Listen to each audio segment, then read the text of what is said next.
असद रऊफ पाकिस्तान के उन अंपायर्स में से थे जिन्होंने क्रिकेट की दुनिया में खूब नाम कमाया। अलीम डार और असद रऊफ ने अपनी अंपायरिंग के जरिए ऐसे मुश्किल फैसले दिए कि खिलाड़ी दंग रह गए। बिलाशुबा असद रऊफ की अंपायरिंग सलाहियतों का हर कोई मोतरिफ था, लेकिन उन्हें अपने करियर में कामयाबियों के साथ साथ तनाज़ात का भी सामना रहा, जिसकी वजह से उनकी जिंदगी खबरों की जीनत बनी रही। कभी उन पर सट्टेबाजी के इल्जाम लगे तो कभी भारतीय मॉडल ने उनसे ज्यादती का मुर्तकिब करार दिया। इसके अलावा वो भारतीय क्रिकेटर्स से तोहफे के तौर पर शूज, शर्ट और ग्लासेस भी वसूल करते रहे। असद रऊफ की तनाज़ात से भरपूर जिंदगी के बारे में हम बताएंगे आज की इस वीडियो में।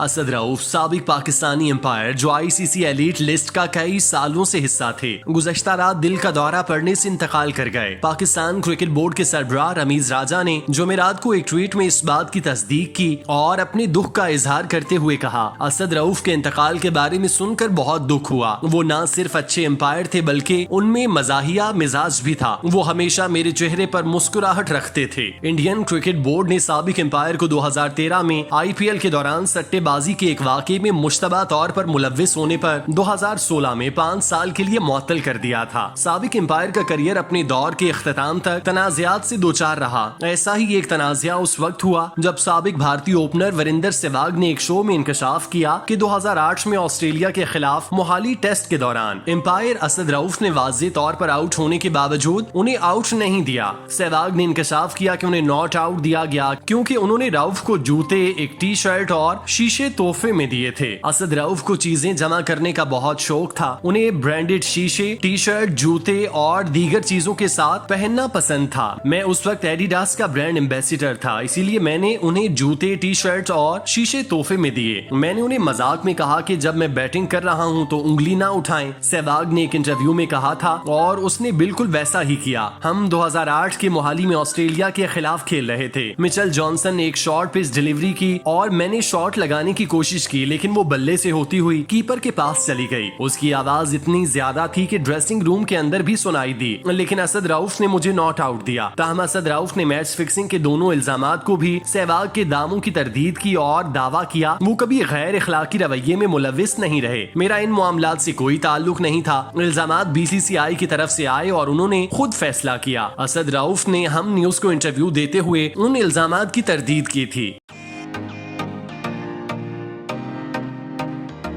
2012 में और उसके आसपास पाकिस्तानी क्रिकेटर उस वक्त मुतनाज़े जिंदगी के मामलात में मुलव्विस थे जब मुंबई में मुकीम अदाकार और मॉडल ने असद रऊफ के साथ ताल्लुकात का दावा किया। मुबैना मोहब्बत के वाक़े ने क्रिकेट बरादरी और शायकीन को चौंका दिया। लीना कपूर नामी अदाकारा ने पुलिस में शिकायत दर्ज कराते हुए इल्जाम लगाया कि असद रऊफ ने शादी और दीगर वादों की वजह से उनका जिनसी इस्तेहसाल किया। इससे पहले की रिपोर्ट्स में उसका हवाला देते हुए कहा गया था, उन्होंने मुझे अपनी शादी के बारे में बताया और कहा कि उनकी बीवी लाहौर में रहती है, लेकिन उन्होंने कहा कि वो मुसलमान हैं और दोबारा शादी की इजाजत है, इसीलिए ये भी कहा कि उनकी बीवी और बच्चे हमारी शादी पर आएंगे। ताहम एम्पायर ने कपूर के हवाले से 2012 के जिनसी इस्तेसाल के दावों को मुस्तरद किया। उस लड़की ने कुछ सस्ती शोहरत हासिल करने के लिए ऐसा किया। हिंदुस्तान में ऐसा ही होता है। अगर इल्जामात सच होते तो मैं हिंदुस्तान न जाता। अगले साल IPL के लिए और बाद में उन्होंने मुझसे मुआफी भी मांगी। असद रऊफ ने एक पाकिस्तानी न्यूज मीडिया आउटलेट को बताया। लगाए गए इल्जामात को साफ करते हुए उन्होंने बहुत सारे लोगों के साथ सफर करने का इंकशाफ किया और कहा कि दोस्त होने और किसी को जानने में फर्क है। दोस्त ऐसी बातें नहीं करते,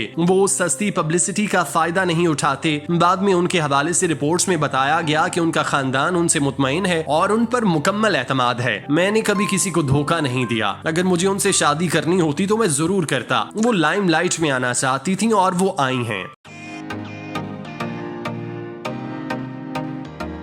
2013 में असद रऊफ पर स्पॉट फिक्सिंग और IPL मैचेस में सट्टेबाजी के इल्जामात लगाए गए। मुंबई पुलिस ने टूर्नामेंट के दौरान हिंदुस्तान से फरार होने के बाद तनाज़े के लिए अपनी चार्जशीट में उन्हें मतलूब मुल्जिम करार दिया। इस हकीकत के बावजूद कि पुलिस उनका इंटरव्यू करने का इरादा रखती थी। हिंदुस्तान छोड़ने के बाद उन्होंने प्रेस कॉन्फ्रेंस की जहां असद रऊफ ने खुद को बेकसूर करार दिया। ताहम 3 साल बाद 2016 में BCCI ने पाकिस्तानी एम्पायर को बदउन्मानी और बदसलूकी की बुनियाद पर 5 साल के लिए मुअत्तल किया। किया। असद रऊफ ने मुअत्तली के बाद किसी भी हैसियत में एम्पायरिंग, खेलने या क्रिकेट की नुमाइंदगी करने के साथ साथ बीसीसीआई और उससे मुल्हिका इदारों के ऑपरेशन से मुंसलिक होने से मना कर दिया। 2000 में अपना पहला वनडे और 2005 में अपना पहला टेस्ट एम्पायर करने वाले असद रऊफ का नाम 2006 में आईसीसी के एलीट पैनल में शामिल था। असद रऊफ को 2016 में मैच फिक्सिंग और स्पॉट फिक्सिंग में मुलव्विस होने के इल्जामात के बाद एम्पायरिंग छोड़ना पड़ी थी। 2013 में जब असद रऊफ पर पाबंदी लगी तो उन्होंने क्रिकेट से खुद को दूर कर लिया और कारोबार की तरफ रागिब हो गए। उन्होंने लाहौर के लंडा बाजार में कपड़ों की दुकान खोल ली, जहां से वो अच्छे खासे पैसे कमा रहे थे। पिछले चंद माह में असद अपनी दुकान की वजह से सोशल मीडिया की जीनत बने थे।